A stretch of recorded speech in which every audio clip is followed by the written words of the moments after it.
Okay, one thing I could say is this elections, we are learning a whole lot, aren't we? And we're starting to see a lot of things that have been around for a long time. And that's what part of what we're doing here is trying to unravel a lot of these things. I have been covering, politics, man, going back into the early 2000s.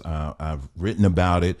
I've been on radio. I've done a lot on it. So it's not that I'm an expert, but there are a lot of things that I've learned and picked up along the way. And that's why partly I'm here, is to share some of that information with you, and we can just learn and grow together. But I'll tell you, this elections here each one has its own unique characteristics, and this one is no different. And in our last video, we talked about how churches will use the power of the pulpit to manipulate people to vote a certain way. And specifically, we're talking about the black church, but there's other churches that do that as well. So let's be clear about that.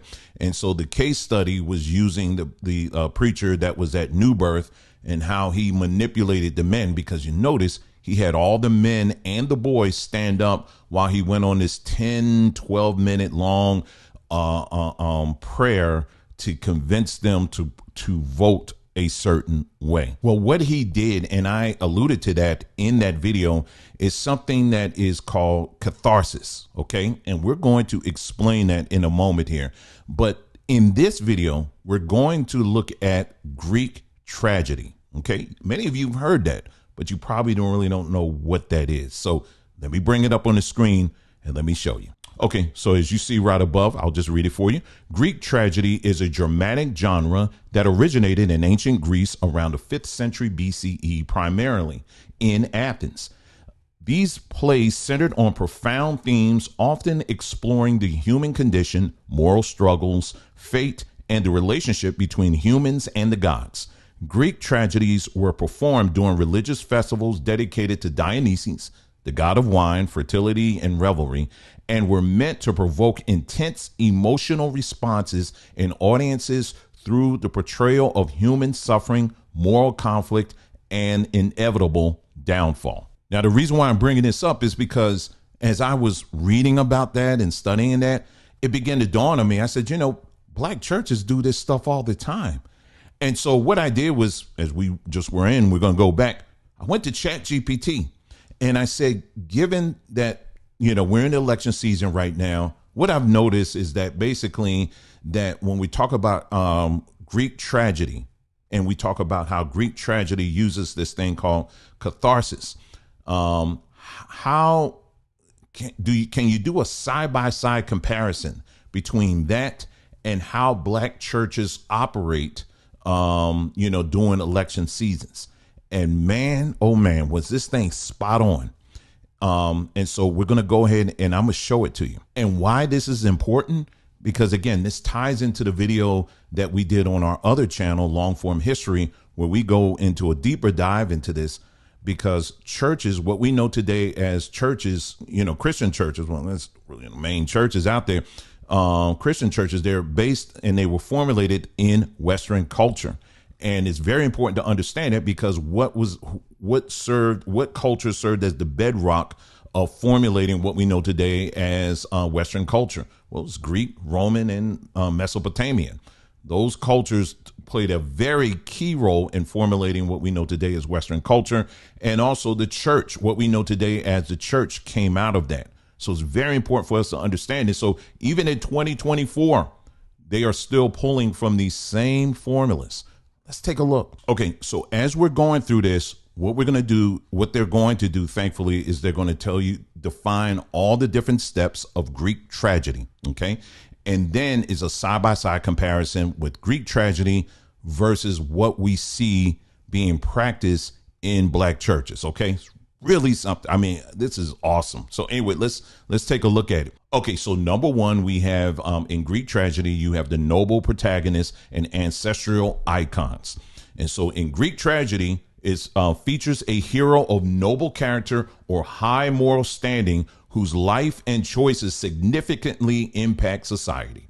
Now, when we compare that to what black pastors do in regards to voting and trying to get black people to vote, they do something very similar to that. Civil rights icons and ancestors such as Martin Luther King Jr., Rosa Parks, and John Lewis are portrayed as noble figures whose sacrifices paved the way for the rights and opportunities available today. But we thank you also for the sacrifice of Reverend George Washington Lee, who gave up his life on May the 7th, 1955, because he would not take his name off of the voting list in Humphreys County, Mississippi. We thank you, God, for Lamar Smith, who on August the 13th, 1955. Their legacy is used to remind people of the noble and just cause for equal rights, including voting rights. This is why you hear so many of these people say, if you don't vote your ancestors, they ain't going to like you anymore.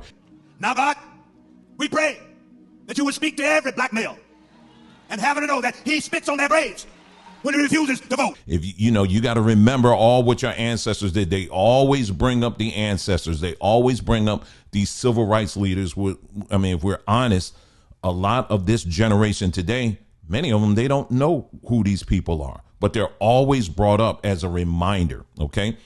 Very similar to what they're following Greek tragedy here. Anyway, next one, tragic flaw and societal challenges.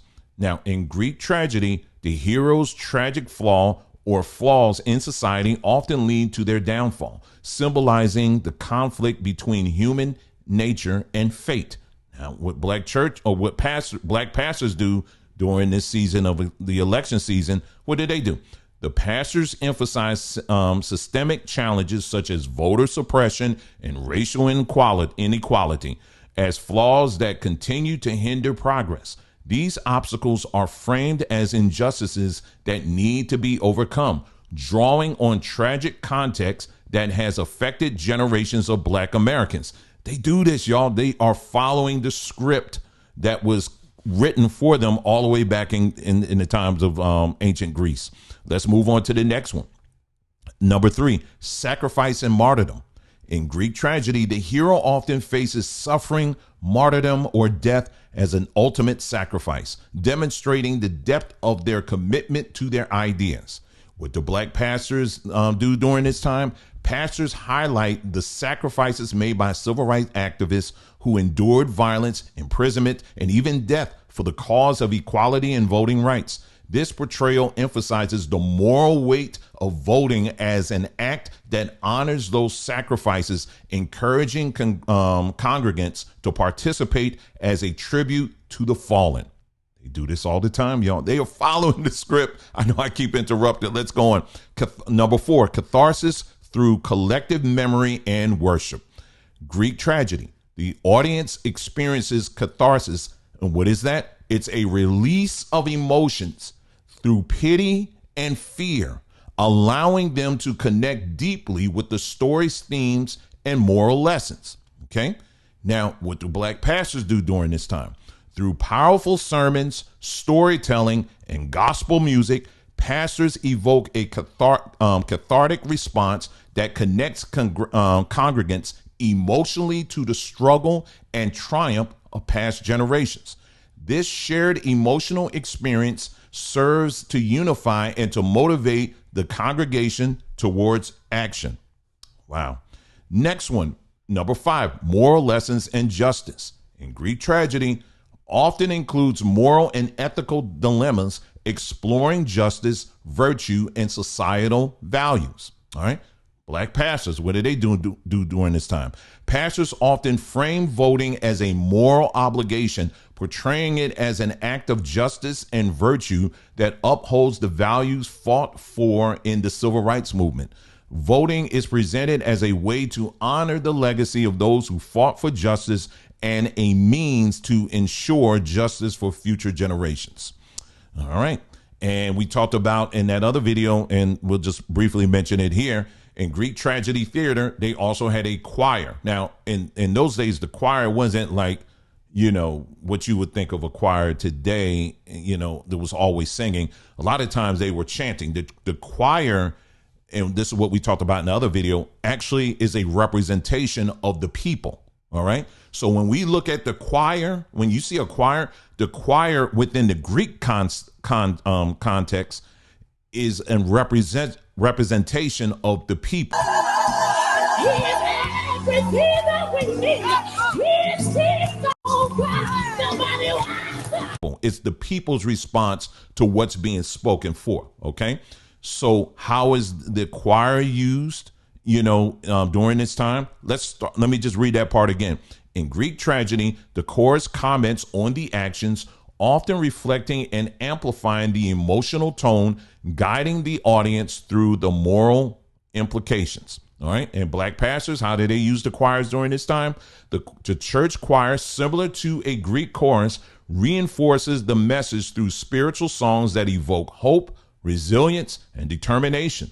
The music strengthens the call to action, creating a powerful emotional atmosphere that supports the pastor's message. All right. And we got two more here. Resolution and hope for redemption. In Greek tragedy often includes with a return to moral order or a vision of what could be despite the tragic outcome. And then how black pastors operate during this time. Voting is presented as a hopeful, redemptive act that can change the future for the black community. The message suggests that by participating in the democratic process, congregants can help realize the vision of equality and justice sought by civil rights leaders, bringing about a redemptive shift in society. All right. And the last one, number 8, biblical parallels and stories of liberation.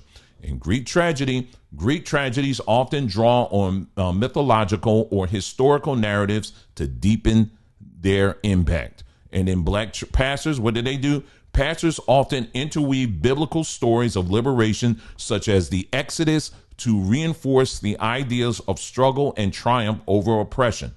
This connection draws parallels between biblical liberation and the civil rights struggle, adding spiritual weight to the call to vote. So this is what I'm trying to get you guys to see and to understand.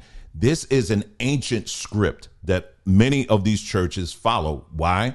Because the church in of itself was built upon this culture that used Greek tragedies as a way to control the people. You understand? And so they would use dramas and stuff like that. It's no different than the movies and stuff that we see today.